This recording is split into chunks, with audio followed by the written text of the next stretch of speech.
Good morning. Welcome to worship, First Parish in Lincoln, visitors, friends, members, everyone. We're so glad that you're here. Thank you for joining us. We have a bunch of folks joining us on Zoom. Hello. And we have people here. It is quite a morning here in Lincoln, Massachusetts. There is a lot going on. We have a community-wide road race that is happening this morning, which is exciting. We have some of our families and children are already down at Donnellan's, and others of you will be joining them. Today, they're collecting food from Donnellan's, people giving contributions, and then walking it across the street to the St. Vincent de Paul food pantry, which we help to support. So that's an exciting interfaith effort. We have a group of religious educators from 20 churches up the hill in our parish house, both UCC and Unitarian Universalist churches, for a training for the program called OWL. It's a very popular and good sexuality program that the UCC and the UU, we jointly wrote and we jointly give in our congregations. And so Margaret and some colleagues have made that possible because the only other one available was in Chicago. So that is a huge effort that's going on up the hill, and I'm very proud that First Parish in Lincoln could help make that critical program happen. And finally, right here, either in person or on Zoom, we have the great honor of welcoming to our pulpit today the Reverend Darrell Goodwin. Darrell is an ordained UCC minister.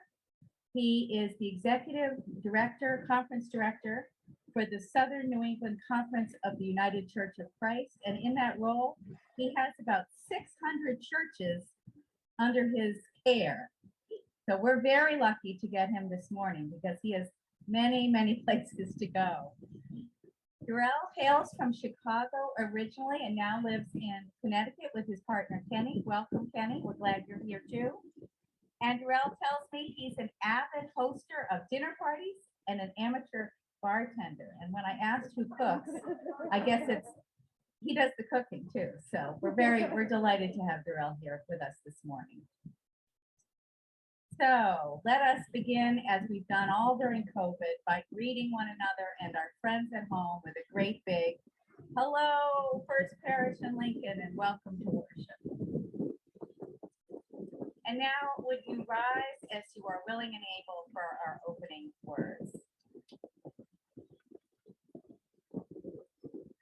I'll invite folks at home on Zoom to put their prayers in the chat so that later in our service we can say those prayers out loud. I will begin, and if you would respond with the words in italics. We meet on holy ground, brought into being as life encounters life.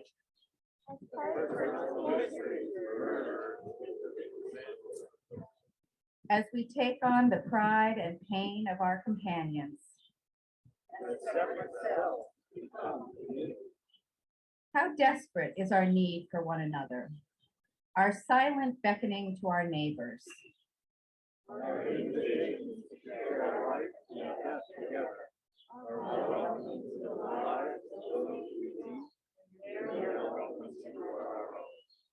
May our souls capture this treasured time.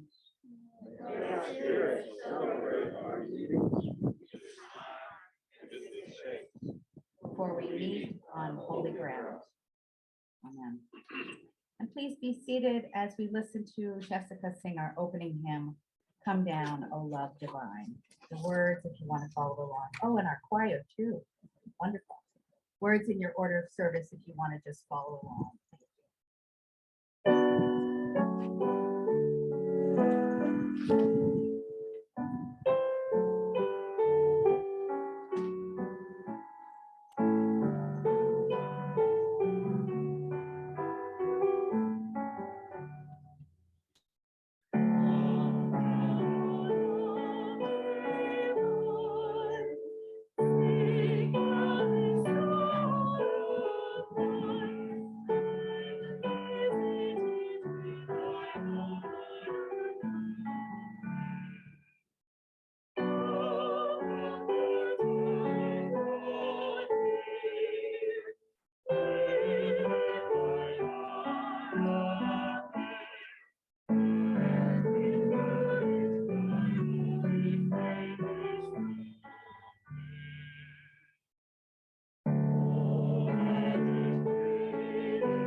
Would you now join me in a spirit of prayer? Spirit, we come to you so grateful for yet another gorgeous day for us to gather together, and we are grateful that we are gathered here on holy ground. Move and animate within us a desire, a yearning to draw closer to you, closer to one another as a community, and to be sensitive to where it is that you are leading us together. Bless us in this time and place. May we meet each one of us exactly where we are. We ask this in Spirit's name.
Please join me in saying our covenant.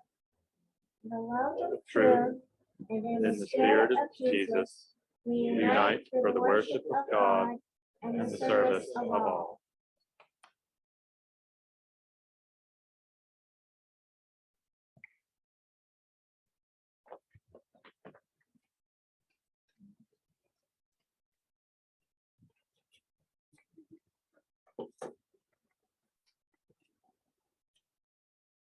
Good morning. This morning, our families will gather at Donlands to encourage shoppers to purchase food items for the Lincoln Food Pantry. The Lincoln Food Pantry served 281 of our neighbors in the 2019 to 2020 fiscal year, an almost 100% increase from the prior year. This fiscal year will prove that food insecurity continues to be a challenge for many. Martin Luther King said that life's persistent and most urgent question is, what are we doing for others? Margaret has chosen this story to share this morning to help give an answer to this question. It was written by a woman Margaret does not remember the name of, but that's not really even important because it is the message that is. She wrote about a time in her childhood when she and her mother experienced homelessness and the various issues they faced. One of them was hunger. As an adult, in much more comfortable circumstances, the author was inspired to share her story as a lesson for her own daughters. And this is her story in her words. In preparing for a school food drive, my girls were going through our cupboards to find things to give. They decided on cans of beans and pumpkin pie filling because they didn't really like any of those anyway. This really touched a nerve in me. It reminded me of a time when I was hungry and was nourished by an example of true generosity. I told my kids, when I was a little younger than you are now, My mother and father divorced. Sadly, my father wasn't very kind, and my mother and I were left with very little money and no place to live. We were given housing in a motel. My mother couldn't work regularly because she needed to be at home to take care of me after school. We began to run out of money. All of my clothes and some of our food were donations from good-hearted people. We had to drive to various organizations to get the things we needed. When we had enough money for gas, we could pick up what we needed. And when we didn't, then we would wear and eat whatever we had. I remember one time when we were given a big bag of potatoes. We ate potatoes for every meal for a week. And I also remember watching that big bag of potatoes getting emptier and emptier. We didn't have money for gas, and this was the last of our food. Sometimes my mother wouldn't eat a potato for one meal. She said she wasn't hungry. And then one night, my mother gave me the last potato. There was no point in asking for something for breakfast, and there was no point in asking what was for lunch. I knew there wasn't anything to eat. No matter how my stomach ached, I couldn't ask my mother. It would only make her feel worse. That evening, cooking smells started to come from the motel room next to ours, where an elderly couple lived. We didn't know them very well. We would only say hi if we saw them outside. The smell of their food made my hunger pains worse. My mother could tell.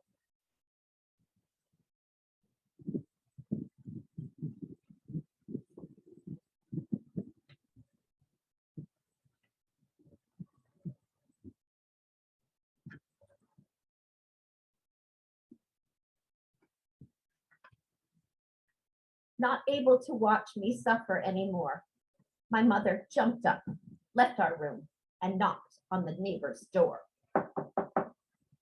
I heard her explain that we had run out of food, that she didn't need anything.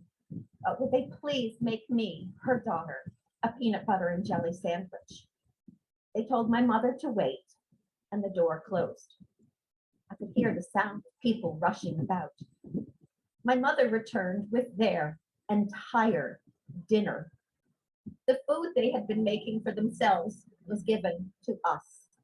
This couple was nearly as poor as we were, yet they gave us the best of what they had rather than the least. She had asked for a peanut butter and jelly sandwich, and they had given us all they had. My daughters listened to my story. They understood what I was trying to tell them. They went back to our cupboards and began choosing the things they liked best. That day, the spirit called to the daughter to conceal her hunger, to spare her mother's feelings. It called to the mother, giving her the courage to ask for help. It called to the neighbors to give more than what was needed. It called to the author's daughters, and they gave their best.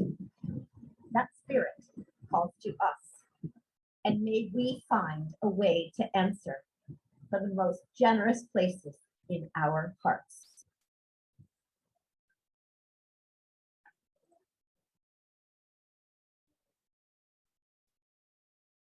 We now come to the time in our service where we will move on, some of us into the sanctuary. Families with unvaccinated children are invited to come into the Stearns room if you desire, and those headed down to RE will move down to Donnellan's, where Anna Bishop and Heather Ring will be there to greet. And we invite Gus forward to make a quick announcement.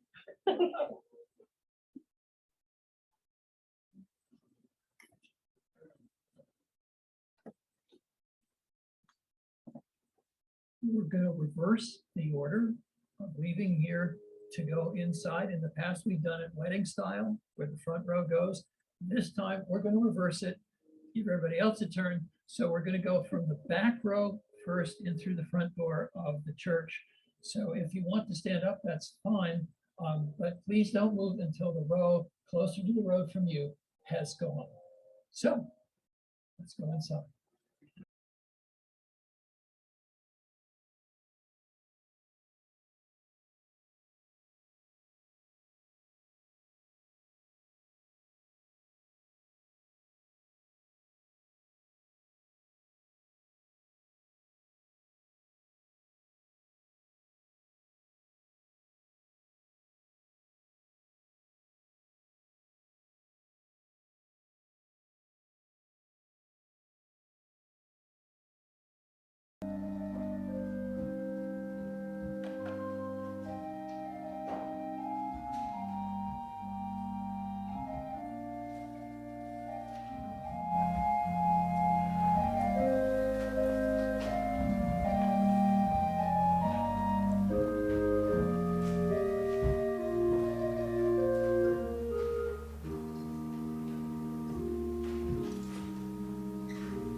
Just have to have a little coffee.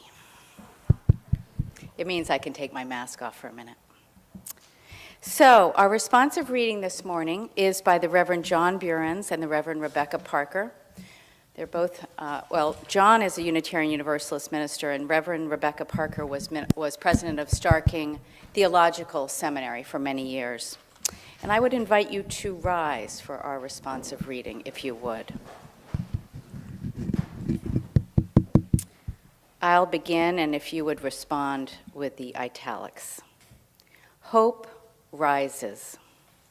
It rises from the heart of life, here and now, beating with joy and sorrow. Hope longs. It longs for good to be affirmed, for justice and love to prevail, for suffering to be alleviated, and for life to flourish in peace. Hope remembers. It remembers the dreams of those who have gone before and reaches for connection with them across the boundary of death. Hope acts. It asks to bless, to protect, and to repair. Please be seated.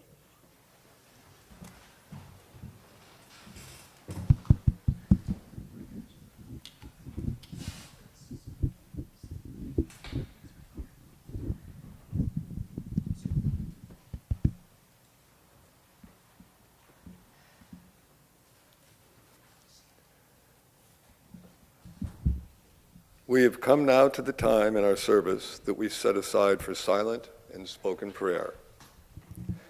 In preparation, we will hear the prayer hymn with the soloist and organ. Following the hymn, we will have 2 minutes of silence following reading of the prayers that have come in through the chat room.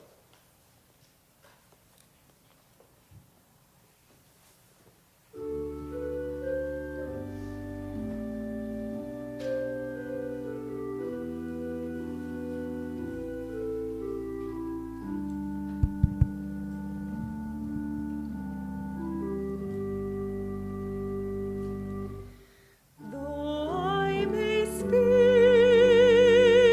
with bravest fire, and have the gift to all inspire,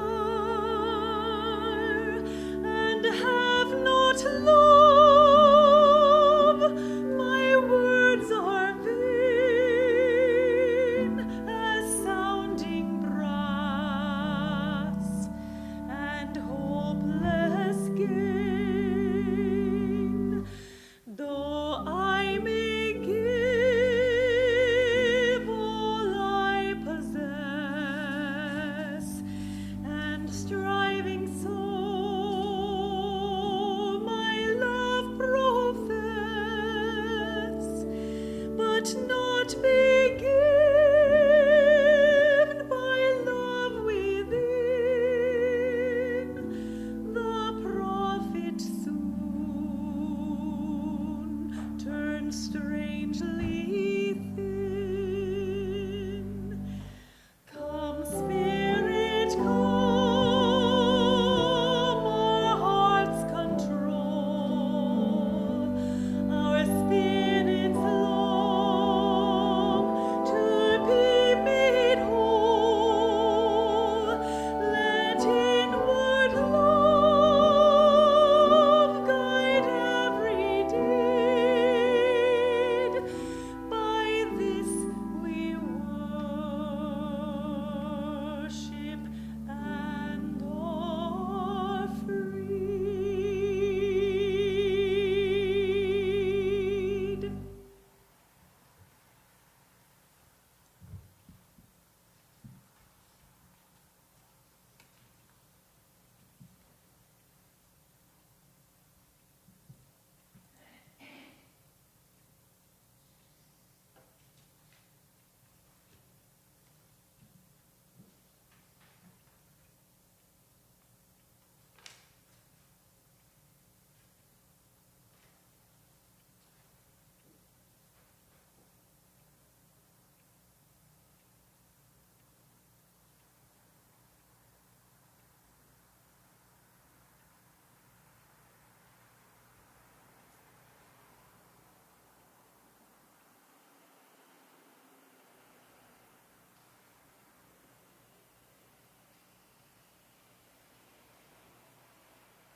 So at this time, Darrell and I will pass among you, and if you have a prayer you'd like to offer, just raise your hand and we'll bring the microphone to you.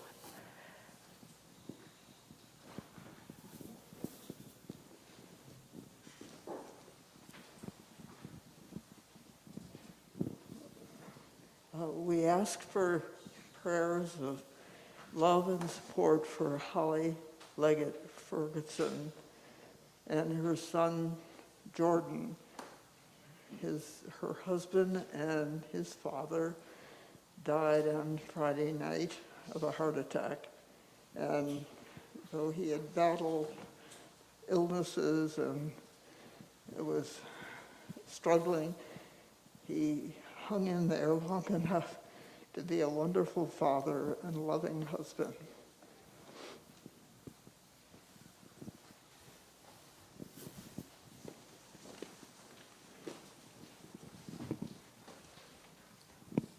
I'd like to ask for prayers for the family of a dear old friend, Ward Peary, who died suddenly last week. I wanted to ask for prayers for his wife and his 3 children and for his parents.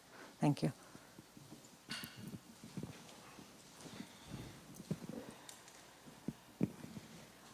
I'd just like to express an overwhelming gratitude for being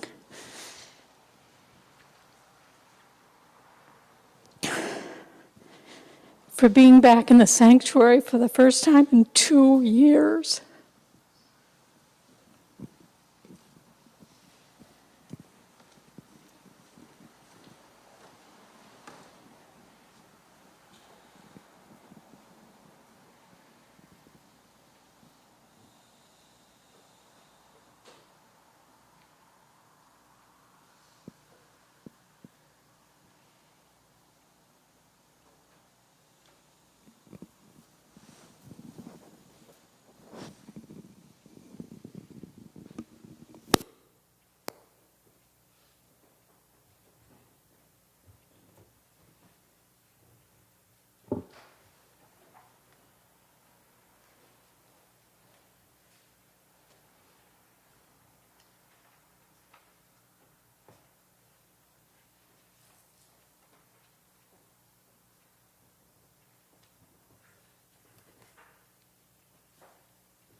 I usually only pray when the airplane has turbulence, but I know I should do it a little more often.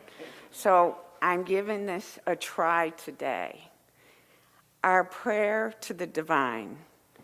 We need your guidance. There is so much suffering in the world. What can we do? Sometimes it seems too much to manage. People say, put one foot in front of another. Please let us know we are enough. Please guide us to be awake, present, kind, resilient, authentic, curious, open people. Be with us currently as people suffer with disease, poverty, and may we have the courage to reach out to one another in love, to the stranger, the immigrant, the prisoner, our neighbors, our own family. Help us to find meaning and creativity in our daily lives. May we speak with intention and listen with attention. And if you could, I know this really isn't in your job description, give the Red Sox a little bit of extra help this week. Be with us who feel the pain of loss, who feel anger at injustice. Let us focus on our common humanity rather than on our superficial differences. Help us to be kind and understand what we can control and what we need to let go of. Help us recognize the divine within and around us in nature, in plants, animals, each other, and ourselves. Help us forgive ourselves and others. Help us remember the hope of spring during winter, light in darkness, joy in sadness. Amen.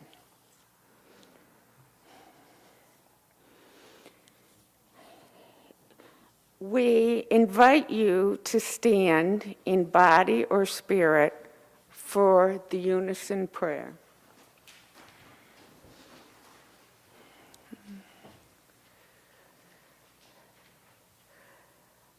Our Father, who art in heaven, hallowed be thy name. Thy kingdom come, thy will be done, on earth as it is in heaven. Give us this day our daily bread, and forgive us our trespasses, as we forgive those who trespass against us. Lead us not into temptation, but deliver us from evil. For thine is the kingdom, the power, and the glory forever and ever. Amen. Thank you.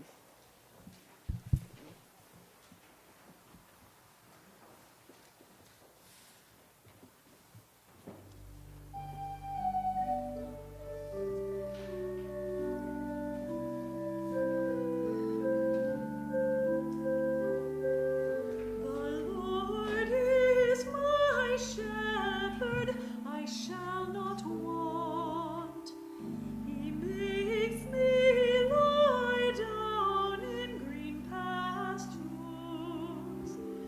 He leads me beside still waters. He restores my soul. He leads me in paths of righteousness for his name's sake.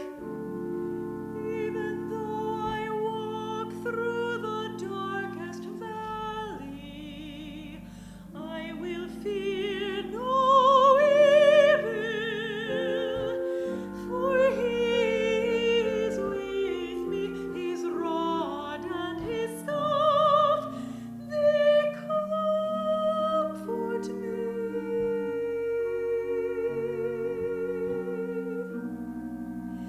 He prepares a table before me in the presence of my enemies. He anoints my head with oil, my cup overflows.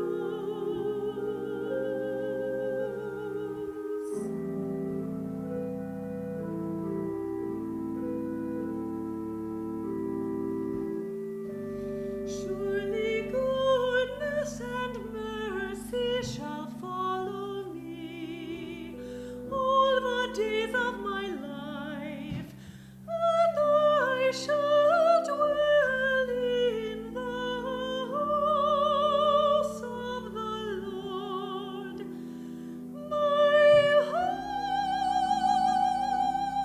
life.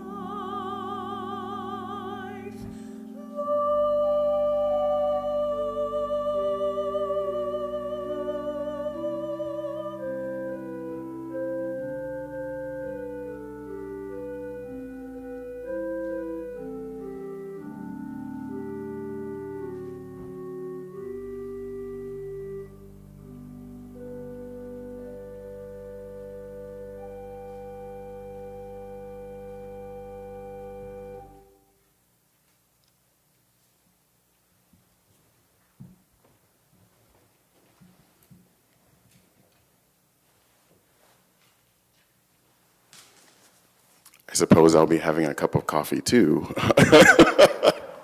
Our second reading is Revelations, the 3rd chapter and the 20th verse. Listen to these words. Look at me. I stand at the door, I knock. If you hear me, call and open the door. I'll come right in and sit down to supper with you. I'll add the 22nd verse that also reads, are your ears awake? Listen. Listen to the wind words, the Spirit blowing through the churches. Listen, listen to the wind words, the Spirit blowing through the churches. Good morning, everyone. I want to start with a simple question. If you might take your hands and just look at them for a second. And then I want you to practice this thing with me where they might do this. Okay, not yet, but you get my point. And if you have enjoyed the beautiful music we have heard outside and in the sanctuary, can we appreciate our soloists and our musicians and the choir for doing such a beautiful, oh my gosh, beautiful, beautiful, beautiful.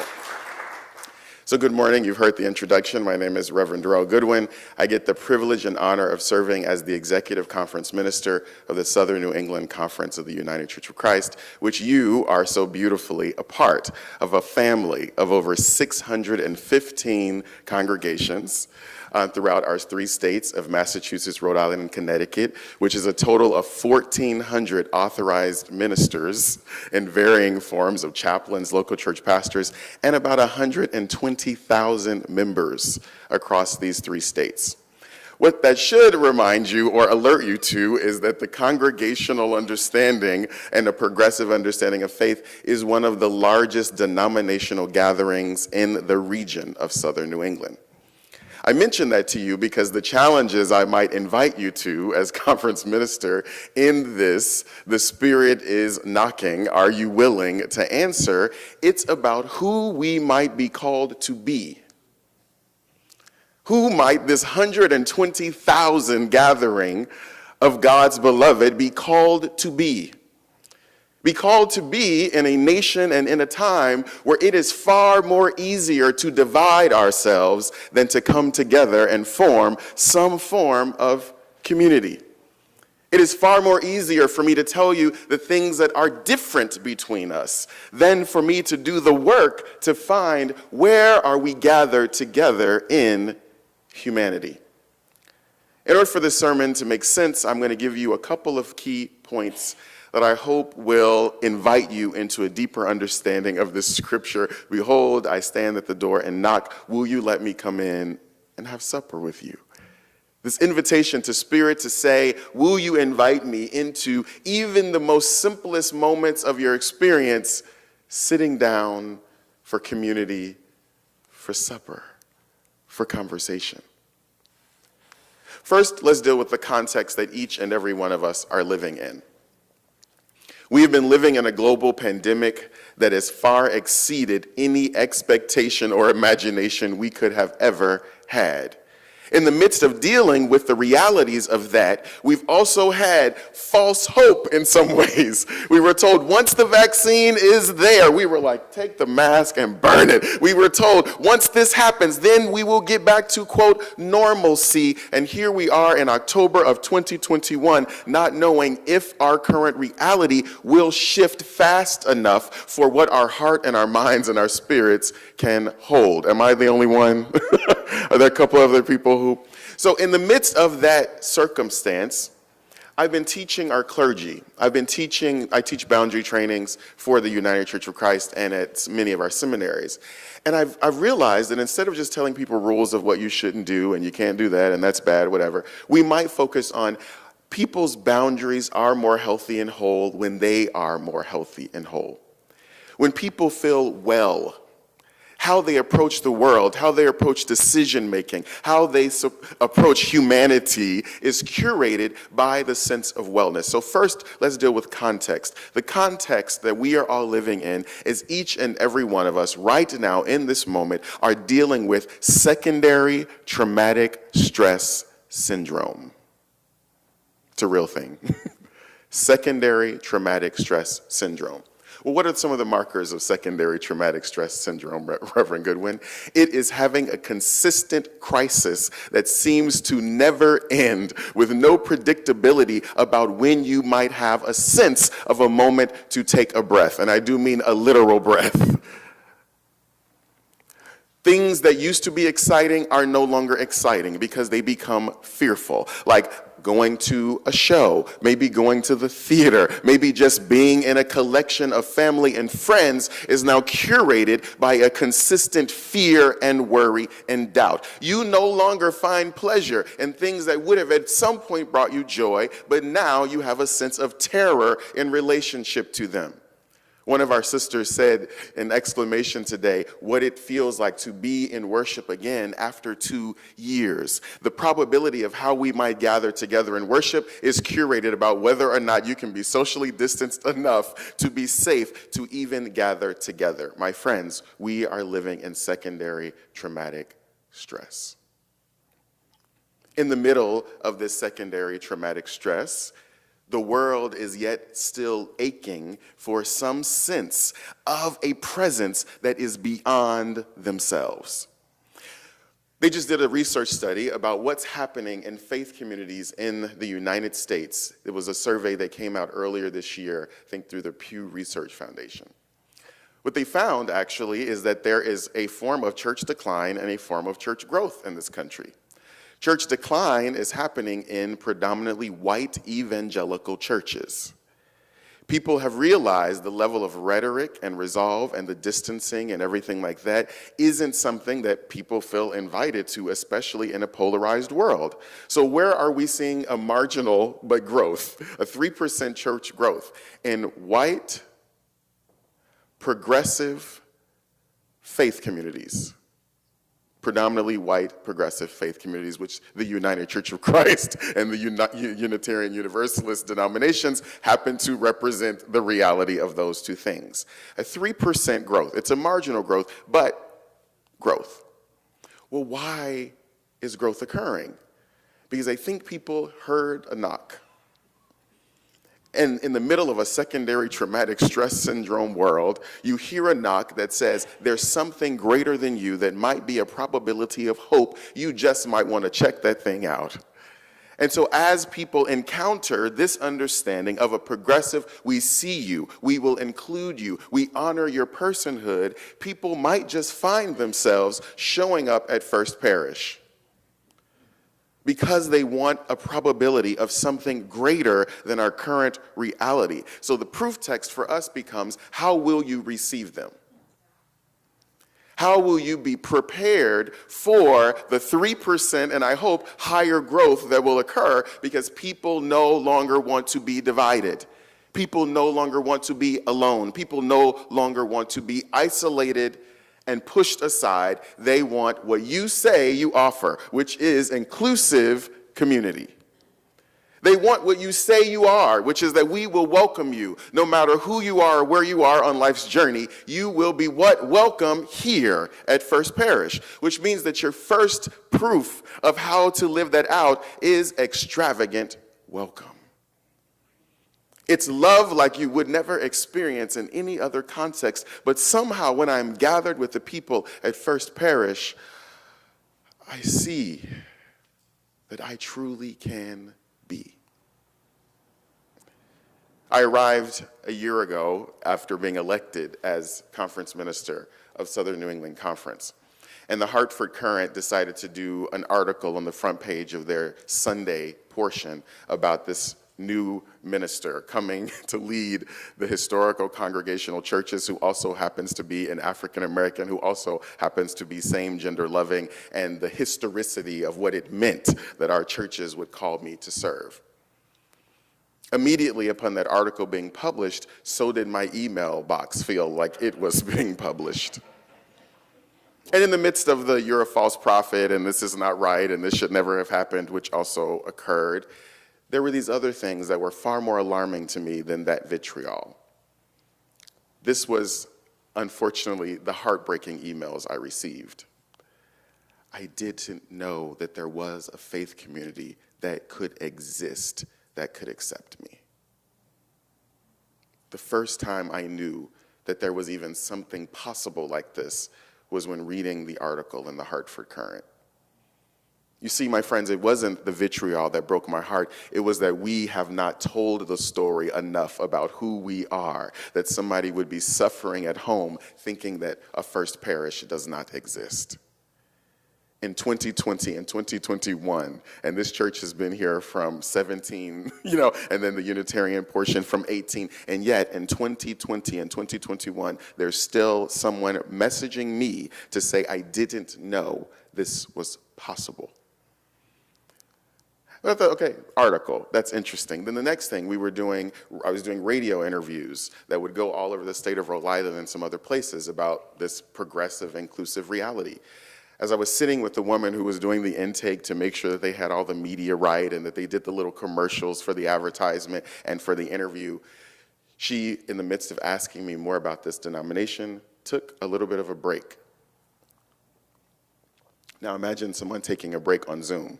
So she says, excuse me, and she walked away. So I'm sitting in the Zoom meeting waiting. She comes back, and their mascara had been a little bit bruised from whatever happened when she went away. And she said, I'm so sorry, I have to ask you for forgiveness. I feel embarrassed and unprofessional. I said, what's wrong? Like, talk to me, it's okay. And then I said, like, to make a joke, I said, it's quite often as a minister that people cry in front of me, so it's okay. So she said, okay. She said, I'm so sorry. I was trying to do the intake and I was writing down who you were saying you all were as a Southern New England conference. And it struck me that I haven't been in a church in 21 years. The last time I was in a faith setting was my son's baptism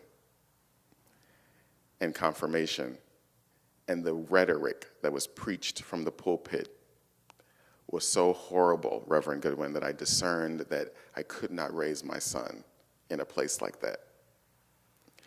And she said, I'm crying and moved because I realized that 21 years ago, I could have potentially have found a congregation that would have preached and believed something different, but I had no idea you existed.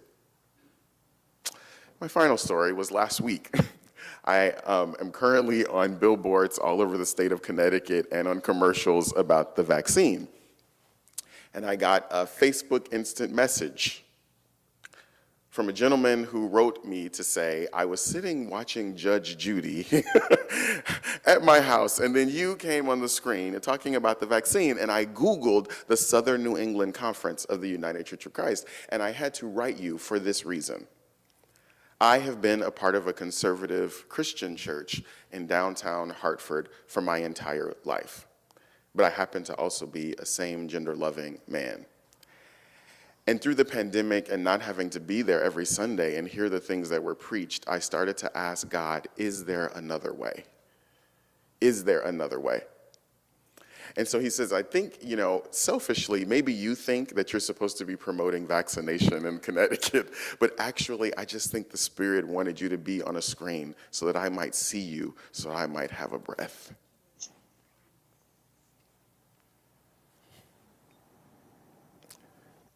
His whole life, not knowing that a First Parish existed. So take our secondary traumatic stress and that we all feel overly stretched. But take the probability of who Spirit is calling you to be as a congregation. And curate who God is calling you to be as a congregation with the fact that you have siblings right now down the street from this place who do not actually know who you are, what you are about, or the probability of your existence. And then ask ourselves, if the Spirit is knocking at First Parish, are you willing to answer? Are you willing to see yourself beyond even the people who are seated here right now? Are you willing to see your reach and the necessity of your existence to far exceed maybe even the limitation of mission and vision you've curated for yourselves? Because I have to tell you, in October of 2021, the probability of your existence and of your existence outside of these four walls and into the larger world might also be the stopgap for someone who cannot live a full life until they find out you and a church and a fellowship like you exists. We have the probability to change the world. And I know that seems like a big, ooh, that seems really big. But no, when you reach one to say, if you want a safe place to be loved, to be seen, to be welcomed, to be acknowledged in the fullness of your humanity, we know a place. The place doesn't require you to bend yourself inside out or to lie about who the universe has created you to be. But we really do mean come and show up authentically and fully as you are, and we will do our work to be the people who see you. Because our work internally has been the journey of seeing each other. People say, well, as the conference minister, isn't it kind of your job to be the hopeful one? Aren't you sort of required to say what you're saying to us? And I offer this. I would not have said yes to this call unless I believed it was possible. I wouldn't have said yes to a call like this if it weren't for the emails I received that break my heart. It would not be a call I could have said yes to if I didn't believe that the faithful people sitting in front of me right now might be willing to stitch themselves to over 600 other churches and fellowships who might say in every town and hamlet in Massachusetts, Rhode Island, and Connecticut and beyond, there is a safe place. And the reason we're saying there's a safe place, because the Spirit knocked and we were willing to answer. Thank you.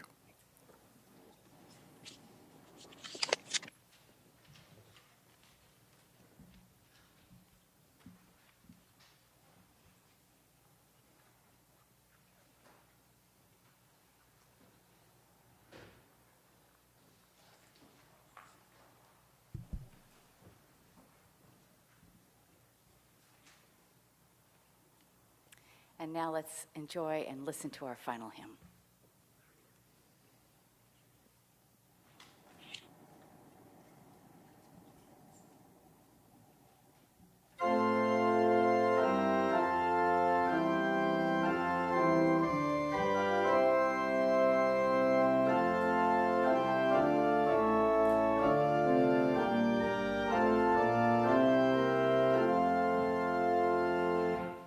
Here we have gathered side by side, circle of kinship, come and step inside. May all who seek here find a kindly word. May all who speak here feel they have been heard.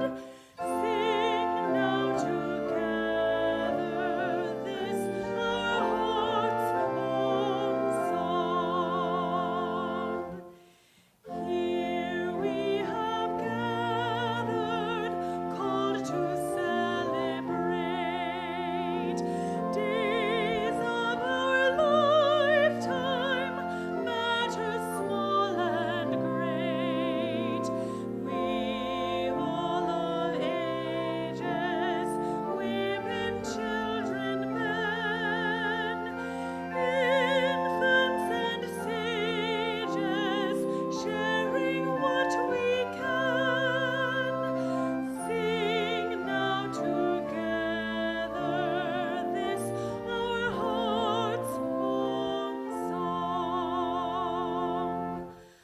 Life has its battles, sorrows and regret, but in the shadows let us not forget. We who now gather know each other's pain. Kindness can heal us as we give, we gain. Sing now in friendship this our heart's own song.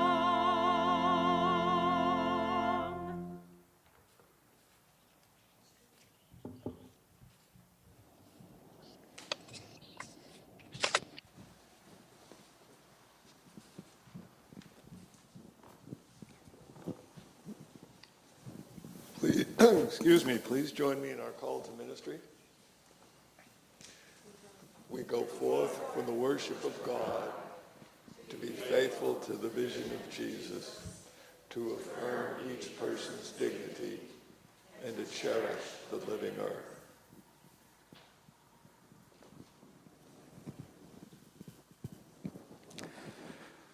Spirit, you are calling. We will have the courage and the boldness as we leave this place to take the risk to say, come in. Come into our lives, come into our hearts, come into the way we think about justice. And when you come into us and with us, we'll bring you to First Parish. And when First Parish comes together and we all come having said yes, we will collectively bring you to transform your world. So we know your Spirit curates and challenges and is also a balm as we leave this place, but never from your presence.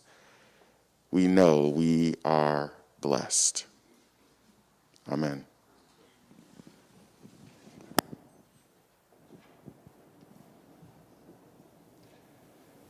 As we all know, the life of the church depends upon the generosity of the congregation. So please remember to forward your donations to P.O. Box 6218 or check the church website for the QR code. And now we'll take time for any announcements that we have this morning.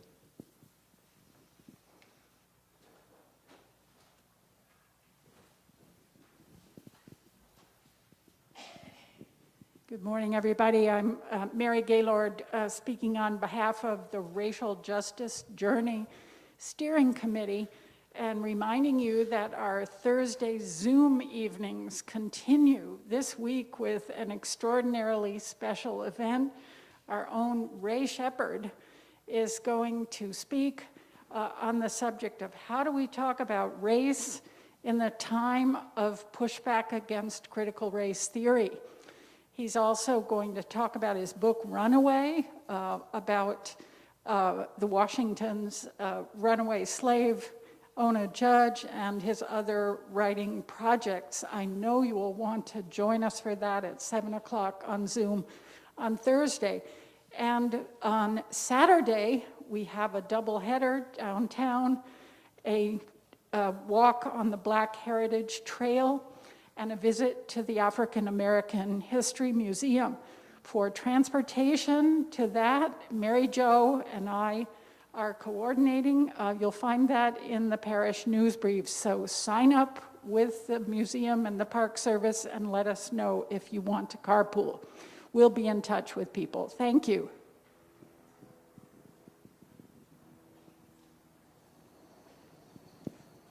After this stirring sermon from Dr. Goodwin, thank you very much.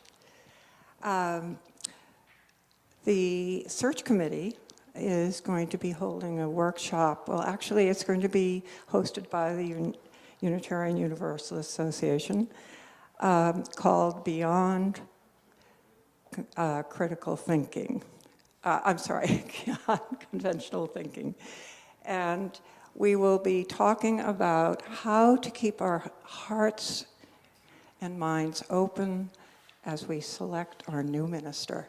So please save Saturday morning, November 13th, to join us for this workshop. Thank you.